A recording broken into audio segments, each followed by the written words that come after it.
Aujourd'hui, on regarde un peu plus près cette bestiole, le Zhiyun Crane 2.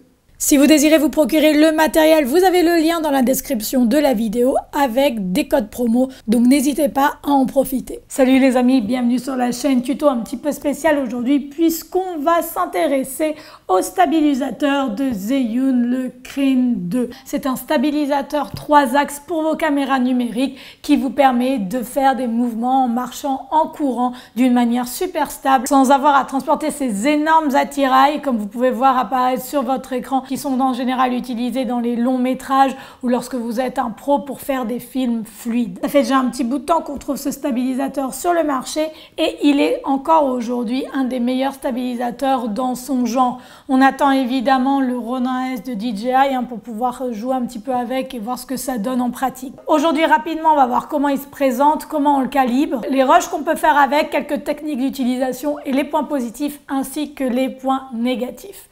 On y va. Tout d'abord, qu'est-ce qu'il y a dans la boîte? On va essayer de pas trop s'éterniser sur l'unboxing parce qu'il y en a déjà pas mal sur internet, donc on va faire ça vite. La première chose que l'on trouve dans la boîte, c'est cette sangle qui est ajustable, qui est de très bonne qualité. Vous voyez que les embouts sont en métal. Ce petit manuel d'utilisation, alors si vous comptez là-dessus pour apprendre comment fonctionne le Crane 2, vous êtes un peu dans la mouise parce que vous allez rien comprendre. Du gaffe tape c'est de l'autocollant pour éviter que ça glisse. Beaucoup de cadreurs professionnels en utilisent. Maintenant, lorsque vous ouvrez la boîte, vous voyez cette boîte est rigide, c'est de la bonne qualité. Elle fait son effet lorsqu'on arrive en tournage avec. Elle est pratique pour le transport. Si vous mettez vraiment votre stab à l'intérieur, elle est pratique. Vous voyez qu'a priori, comme ça, le stab, c'est une pièce unique. Voilà, vous le sortez, vous avez une plaque qui se démonte. Il se démonte aussi pour que vous puissiez mettre les batteries. Au bout, vous avez une petite vis pour mettre ce pied qui va vous être d'une grande utilité, les chargeurs de batterie qui se connectent avec un câble USB et les batteries qui sont assez grosses quand même. Puis cette petite boîte et à l'intérieur vous trouverez différents câbles qui vont vous permettre de relier votre caméra numérique au stabilisateur pour faire la mise au point et d'autres réglages entre autres via l'application. Deuxième étape, comment il se calibre? Sachez que comme tous les stabilisateurs dans le genre, ils se calibrent exactement de la même manière. Alors si c'est la première fois que vous calibrez un stabilisateur dans le genre, évidemment, ça peut paraître un petit peu bizarre. Mais une fois que vous prenez le coup de main, vous allez voir, c'est super facile. Normalement, allez, en 1 minute, 2 minutes, vous l'avez calibré sur 3 axes. Comment on fait ça? Si vous avez une lanière, évidemment, enlevez-la. Moi, je la laisse car je filme les tutos en même temps et voilà, c'est pas très pratique de l'enlever à chaque fois. Donc, première chose que vous allez faire, vous avez une petite plaque, vous allez la visser en dessous de votre caméra numérique et vous avez une petite vis aussi à l'avant. Vous allez la positionner sur votre objectif, puis vous l'ajusterez en fonction de la taille de votre objectif pour équilibrer le calibrage. C'est un petit coup de main à prendre et petit à petit, vous saurez exactement où il faut le positionner. Ensuite, vous rentrez votre caméra numérique comme ceci, voilà. Puis nous allons équilibrer l'appareil sur le premier axe. Le premier axe, vous voyez, c'est celui-ci qui va d'avant en arrière, comme ceci. Si votre appareil numérique est mal positionné, croyez-moi, ça va trembler. Il est très important d'être minutieux lorsqu'on fait cette opération, car c'est une question de précision. Prenez votre temps. Et ce qu'on veut, c'est qu'il soit en parfait équilibre. Puis nous allons le calibrer sur le second axe. Le second axe, c'est celui-ci. Si on le pousse à gauche, vous voyez que l'appareil tombe à gauche. Si on le pousse à droite, l'appareil tombe à droite. On le veut en parfait équilibre, comme ceci. Une fois que c'est fait, on serre la vis. Puis nous allons le calibrer sur le troisième axe qui se trouve sur le côté. Pour ceci, on va renverser l'appareil. Là, je vous fais une petite démonstration pour que vous compreniez. Si on le pousse dans ce sens, hop, l'appareil tombe comme ceci. Là, il tombe comme ça. On le veut également en parfait équilibre. Hop là. On réajuste. Il tient droit et on resserre. Maintenant, on va le rebasculer comme ceci. Et là, vous voyez qu'il est plus trop équilibré. Donc on va le rééquilibrer. Donc on refait un petit peu la manœuvre, on fait quelques ajustements, voilà, hop. Le deuxième axe, on le recalibre comme ceci. Le premier un petit peu plus vers l'avant, mais pas trop. Hop, voilà, plus ou moins. Voilà. On retouche le deuxième axe. Voilà, un petit peu plus par là. et le premier. Et là, normalement, on est parfait. Place au menu maintenant. Qu'est-ce qu'on y trouve? Pour allumer le stabilisateur, vous appuyez ici On/Off. Puis vous voyez qu'ici, vous avez un petit écran. Vous voyez qu'ici, vous avez un indicateur de batterie avec le petit icône Bluetooth. Vous voyez qu'ici, vous avez écrit PF. PF, ça correspond à quoi? Ça correspond à un des 3 modes. Si vous appuyez sur mode ici une fois, vous voyez que vous tombez sur L. Vous rappuyez une fois, vous tombez sur PF. Et si vous appuyez 2 fois, vous voyez la lettre F apparaître. À quoi correspondent ces modes? Démonstration. Le mode L est un mode fixe. Cela signifie que lorsque vous l'enclenchez, la caméra va se bloquer, si vous voulez, à l'endroit où vous lui avez dit de se bloquer. Peu importe le mouvement que vous allez faire. Un des avantages de ce mode, c'est que vous avez la possibilité à l'aide de votre main de changer l'angle de la caméra. Et ça, c'est disponible qu'avec le mode L et ça, c'est pratique. Le mode PF, lui, est le mode le plus versatile. Il va conserver l'horizontale, mais lorsque vous allez faire un mouvement, il va s'adapter et il va tourner un petit peu, histoire de ne pas rester bloqué sur un axe seulement. En général, on utilise souvent ce mode-là, mais par contre, vous n'avez pas la possibilité de changer l'angle à l'aide de votre main. Le mode F, lui, eh bien, tout simplement, il va suivre le mouvement lorsque vous allez de haut en bas ou de bas en haut. Désolé pour ce rush qui est un peu mal fait, mais j'avais oublié de filmer le mode F. Il va tout simplement suivre votre mouvement. Si vous voulez commencer à filmer des pieds arriver sur la tête, c'est ce mode-là qu'il faut enclencher. Ici, vous avez donc votre joystick qui vous permet de faire des mouvements de haut en bas et de droite à gauche. Si vous appuyez 3 fois sur le mode 1, 2, 3, hop, la caméra se tourne en mode selfie. Pour le repositionner, vous appuyez encore 3 fois, hop, et il revient à sa position d'origine. Lorsque vous appuyez sur menu, vous voyez apparaître Sensi, moteur, caméra. Alors la navigation du menu n'est pas intuitive. Je trouve que c'est mal fait. Comparé aux autres appareils électroniques, vous allez voir, il y a du perfectionnement à faire, c'est un petit peu le bazar. Puisque pour aller sur caméra, si je veux descendre et que j'appuie là, voilà ce qu'il se passe. On retourne dans le mode. Donc en fait, du coup, je dois faire glisser ma petite molette. Et pour sélectionner, je ne peux pas appuyer là non plus, ni là. Il faut que j'appuie ici. Ce qui n'est pas très pratique. Donc ici, vous allez automatiquement choisir la caméra de votre choix. Moi, je suis Panasonic. Pour revenir au menu antérieur, vous appuyez ici. Si vous appuyez sur Sensi ici, vous allez voir sensibilité, low, medium, high. Perso, je le laisse sur low. Si vous allez dans moteur et que vous sélectionnez moteur, vous voyez low, medium et high. Je vais également le sélectionner sur low. Calibrate, hop, vous sélectionnez. Là, vous avez la possibilité de calibrer votre gimbal au cas où ça parte en live. Pour être honnête, j'ai essayé une fois ou deux de le calibrer, j'ai pas réussi. Heureusement que le mien s'est calibré tout seul, puisque là, j'ai une petite faille là-dessus. Si vous savez vraiment comment le calibrer, si vous avez compris comment, n'hésitez pas à m'envoyer un petit message. Ici, vous avez l'angle, si vous sélectionnez Pitch, Roll, Reverse. C'est pour paramétrer votre joystick et la petite roulette. Si vous voulez cliquer About, voilà, là vous avez la version, le crane, blablabla, les infos concernant le stab.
me trouve les amis avec Paul, c'est un pote à moi, il a une chaîne YouTube que je vous conseille d'aller regarder, surtout si vous aimez la vidéo, ça s'appelle La Vidéo. Tout simplement. Et oui, il vous donne des super conseils sur comment filmer. Qu'est-ce que tu fais un peu? Explique. Bah, je donne des conseils sur le montage, le cadrage, un petit peu le son. Donc voilà, si ce domaine vous intéresse, vous pouvez aller faire un petit tour sur La Vidéo, tout simplement. Moi j'aime bien ce que tu fais parce que c'est technique, mais pas trop, c'est accessible. Et enfin, j'apprécie, tu fais du bon taf. Merci. Et c'est pas parce que tu es jeune en plus, tu vois, mais j'apprécie beaucoup ce que tu fais. Je prends le compliment. En fait, Paul, c'est quoi la différence entre un stab comme ça, entre un Ronin ou un gimbal mécanique par exemple? Bah, en fait, là, la stabilisation, elle est purement électronique, c'est-à-dire que l'humain n'intervient pas en gros dans la stabilisation, c'est-à-dire que c'est pas l'humain qui va définir la stabilité du plan. Mais par contre, il y a quand même un élément à prendre en compte, c'est que la nacelle doit être équilibrée au début, c'est-à-dire on doit faire quelques réglages quand même sur l'appareil photo, on doit essayer de voir s'il ne tombe pas trop en avant, s'il ne tombe pas trop en arrière, etc. Et une fois que tous ces réglages-là sont faits, normalement, le plan est super stable et on n'a quasiment plus rien à s'occuper. Quel mouvement tu nous recommandes en fait? Par exemple, quand tu prends ça en main, est-ce que tu as des petites techniques d'utilisation ou comment on devrait avoir justement ce stabilisateur en main? Bah en fait, je pense si on veut faire un mouvement très lent et filmer quelqu'un de près avec juste un léger mouvement, pour vraiment être stable, on peut mettre la main le plus haut possible sans la toucher ici parce que là on bloque les moteurs. On peut mettre la première main ici et l'autre se servir du bas du trépied, donc on est vraiment beaucoup plus stable, puis on a moins mal au bras aussi. Et après, si on veut faire des mouvements plus rapides et courir par exemple, je pense qu'une main c'est plus adapté.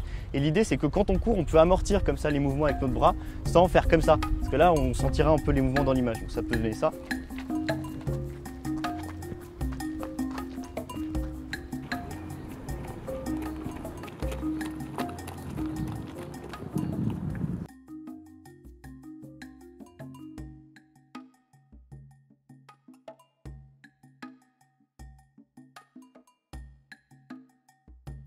Si on veut faire simplement un plan fixe qui avance, bah là on peut décider soit de le prendre à l'endroit ou à l'envers, ça dépend de la hauteur du cadre. Par exemple, si on veut filmer des pieds, bah là tu peux très bien le mettre à l'envers comme tu viens de nous montrer. Comme ça? Exactement, voilà. Et du coup on le met en mode libre et là on avance simplement et on va suivre les pieds marqués. Et on le tient comment? Avec une main ou deux mains?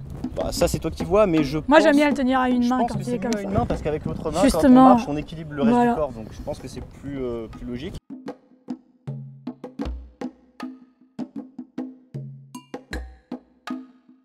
L'avantage aussi du mode L, le mode libre, c'est qu'on peut par exemple faire un mouvement et régler le niveau, la hauteur du cadre. Par exemple, si on suit une personne où on démarre sur un plan pied, par exemple ici, et ben après on peut simplement reculer ou avancer, c'est au choix, et remonter le cadre comme ça.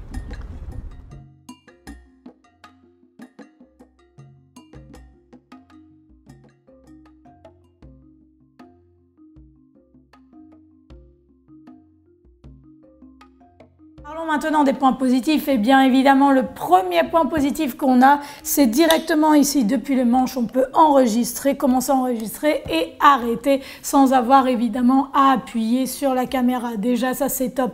Ensuite, ce qu'on peut faire également, on peut incliner l'orientation de la caméra. Si vous voulez comme ça, ou comme ça, vous pouvez le faire manuellement et il n'y a aucun problème. Ça aussi, c'est cool puisque ça ne détériore en rien le moteur et ça peut être très très pratique, surtout quand on est en plein mouvement et qu'on n'a pas le temps de jouer avec les joysticks et de se dire « Ah ouais, là c'est bon, hop, vous le prenez et vous l'inclinez dans la direction voulue ». Autre point positif que j'apprécie également, c'est qu'il est extrêmement bien construit. Tout s'emboîte parfaitement, il est intelligemment fait, il est intuitif et aussi on sent vraiment que c'est de la qualité. J'adore ce petit pied parce qu'évidemment vous avez un support supplémentaire avec votre main lorsque vous filmez comme ça, c'est toujours agréable et puis vous n'êtes pas là à balancer votre gimbal n'importe où parce qu'il ne tient pas debout.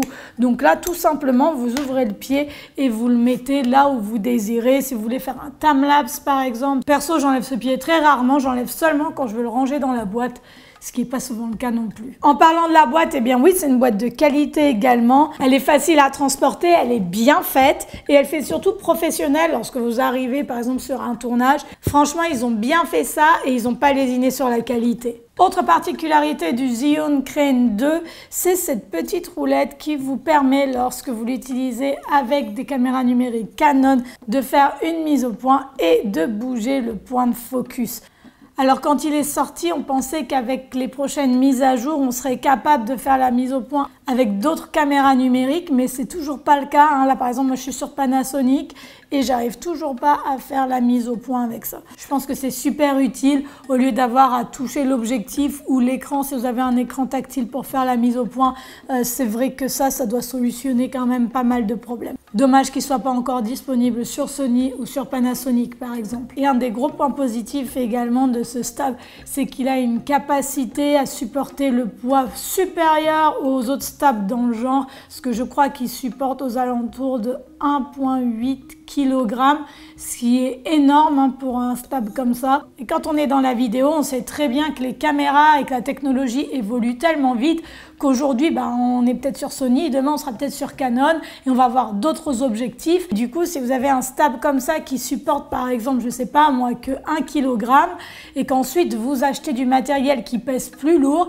vous allez devoir racheter un stabilisateur, ce qui n'est pas le cas avec celui-là, puisque lorsque vous achetez, évidemment si vous n'avez pas des raids, etc., vous êtes plus ou moins tranquille, peu importe les caméras et les objectifs que vous achetez par la suite. Également, des points positifs, c'est qu'ici, vous voyez, vous avez quand même de l'espace. Et c'est pas le cas dans tous les stabs comme ça. Par exemple, si vous rajoutez un objectif, des fois, vous devez positionner votre caméra bien à l'arrière. Et puis alors après, quand vous allez faire les mouvements, vous voyez comme ça, hop, ça va frapper. C'est un petit peu chiant. Là, on n'a pas ces problèmes. Également, les batteries, elles durent super longtemps. Et ça...